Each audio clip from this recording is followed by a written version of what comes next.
Are you thinking about leaving Columbus, Ohio? Well, guess what? I did too. On today's episode of Living in Columbus, we are going to dive into the reasons why I left the city.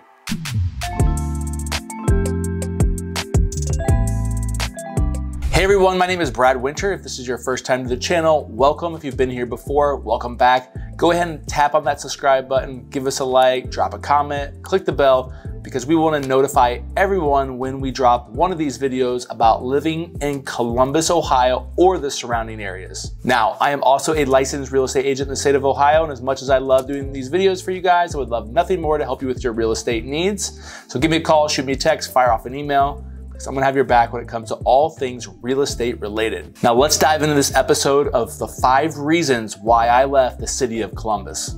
Let's work our way backwards. The number 5 reason why I left the city of Columbus was I was done with the old houses. And what I mean by that is there are a lot of homes in the city of Columbus that have been built from the 1900s to the 1940s or 50s. And when you get those types of old homes, there's a lot of problems that could come up. Whether they have been renovated or not, there are potential issues. And so I had lived in a number of brick houses or houses that were, built maybe in the 1960s, and I was just over the maintenance. And I hear that a lot from clients that I have worked with, friends who, when they're maybe a little bit younger, they live down in the city because they want to be close to all the amenities and all the action. And then after a while, they're just tired of taking care of an old house. Now, that is not to say that every old house is like that. That's not to say that I wouldn't go back and live in an old house at a different part of my life. Maybe when I retire and I want to live in the city so I don't have any maintenance on my yard. But there are things you should be aware of. And a lot of these old houses, they still have the original foundations. And so you can get some bowing in those foundations, you can get some water coming in if we get heavy rains. You just never know kind of what you're going to get. And so that was a big reason why I left the city and I moved out to the suburbs. Another reason why is, you have to deal with maybe an old roof, old windows. Maybe some of the electrical work isn't up to code, or maybe it's mixed with, more modern day electrical work. And then you also have some knob and tube in there, which is, old and not very safe anymore. And maybe somebody didn't take it out or made sure that it wasn't hot. So you kind of run into all these what ifs about living in an old house. Now, I will say this, I guess just an experience, there are a lot of beautiful old houses in the city and a lot of clients love living down there, and I would never deter somebody from doing that. This is all about preference, where you're at in your life, where you're at financially, and do you want kind of the character of an old house mixed with some of the maintenance issues that you may have? And if so, living in an old house still might be the right move for you. One thing we have to be careful of, there are a lot of people that think they know how to renovate a home properly. And when you're dealing with these old homes, you have to be very diligent with how you remodel them. And I go into hundreds of homes every single year, and a lot of these places have been flipped and they're not done well. So that's another thing. If you buy an old house and somebody's fixed it up and they put down bad flooring, or they haven't, worked with plaster before and they kind of just, I hate to say it, half-assed it, then your house is going to end up being just a money pit. So that is the 5th reason why I decided to leave the city of Columbus. I was done with old houses. The 4th reason is the city of Columbus school system. And I am not an expert on education. I'm not an expert on all of the ins and outs of Columbus City schools, but what I do know is there are rankings out there on niche.com that I frequently use on here. I have friends that are teachers in the Columbus City school program. And when I'm thinking about, what's next in my wife and I's life, as far as when we made the move and having kids and all those things, is I wanted to be in a really good school system. And I'm not saying that Columbus City Schools is a bad school system. I'm not saying that there are not good teachers or good administrative staff, because that's not true. And quite frankly, we need more of them in those school districts that need help. What I do know is there's a lot of the schools that are old and they don't have the amenities that I would want my child to have when they go to school. And so that is something I thought about. They also, some of these places aren't in great condition. They don't have AC on all the floors. Maybe they don't have AC, that works kind of in the modern day way AC should work, where it's not as efficient. Maybe that's the better word. They don't have maybe all the technology that is needed, I think, today in education, and kids need to learn more tech and those skills. And so when I was thinking about, what is next in life, I just didn't think that I should stay in the Columbus School District for those reasons. Now, could I have sent our daughter to private school? I could have. That would allow me to stay in the city if I wanted to. And that is a great option for a lot of people. And that's what they choose to do if they decide to stay in the city for all the reasons why they love living in the city. And that's totally fine.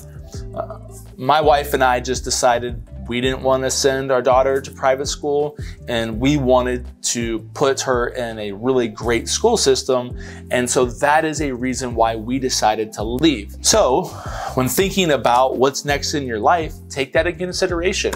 And if private school is the way to go, great. If sending your kids to Columbus City Schools is the best decision for you and your family, great. We just decided that wasn't for us. And so that is another reason why we decided to leave the city of Columbus. The third reason is property taxes. And yes, Ohio ranks in the top 10 for the highest property taxes in the United States. So no matter where I was going to live, I was not going to escape the property taxes and how sometimes crazy they are in certain areas. However, last year, there was a mass reappraisal in the state of Ohio. Franklin County in some areas experienced a 30 to 40% increase in property taxes, which is absolutely bonkers.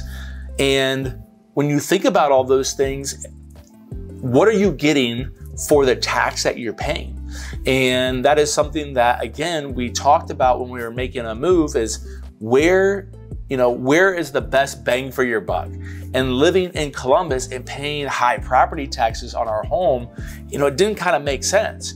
The road that we lived on wasn't well maintained. We were paying a high tax for a school system that still wasn't caught up to what we felt like was a standard that we wanted to have for our children. And you kind of go down this rabbit hole of, man, I'm paying a lot of money, but what truly am I getting? And yes, everybody's paying taxes and we all want to pay less tax. Believe me, we all do. And I hear people, and I feel bad for people that, don't have the option maybe to make the move and are experiencing this high tax wave.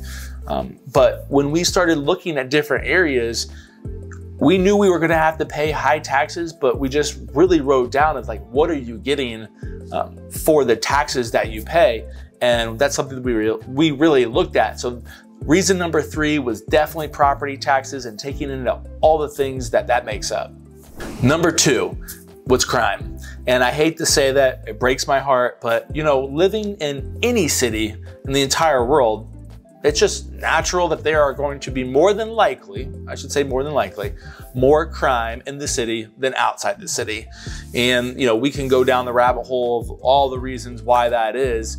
But when you are trying to make these big life decisions, you want to make sure that you're also safe. And I didn't feel truly safe in the city, but there were times where you're like, that doesn't seem right, or you hear things at night, or you read stuff the next day on the news about something that happened in the city, and you realize, wow, I was just there.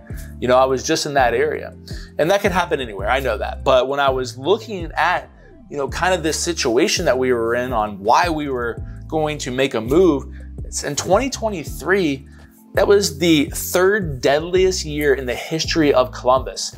And that's sad. That breaks my heart, because I love this city and we have so many great things that are happening, not only to the downtown area, but also to, expanding markets.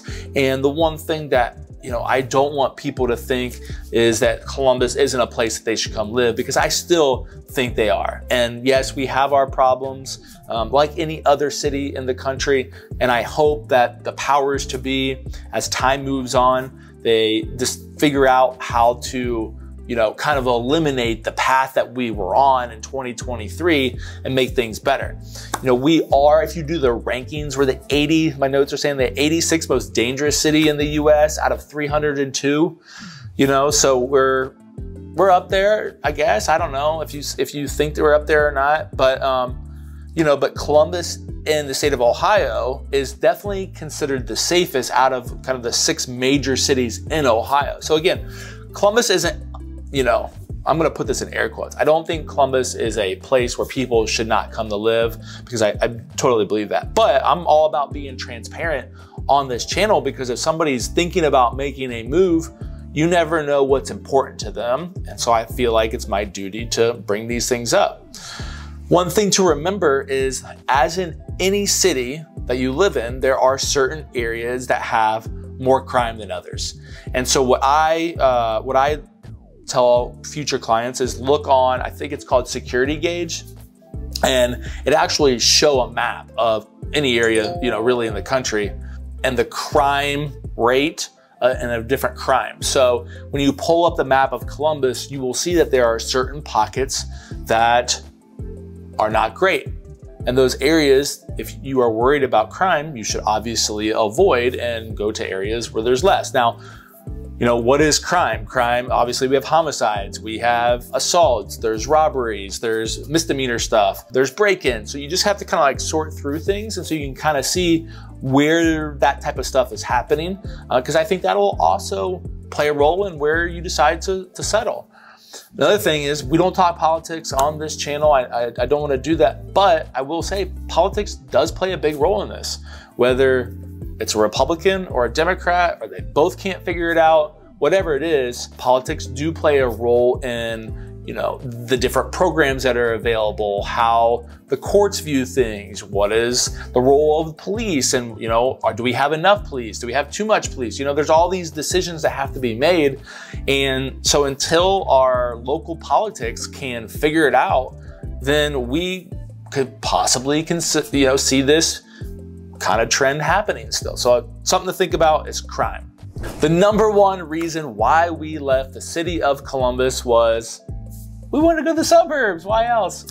So, as we got married and we were thinking about having kids and doing all those things, we realized that we wanted to live in the suburbs. And as much as I love the city, I've been living in the city for over a decade, and there were so many things that I did love about it, whether that was the accessibility to walking, to parks, to coffee shops, to restaurants, a 5-minute Uber ride to the short north, seeing friends, just by walking to their house.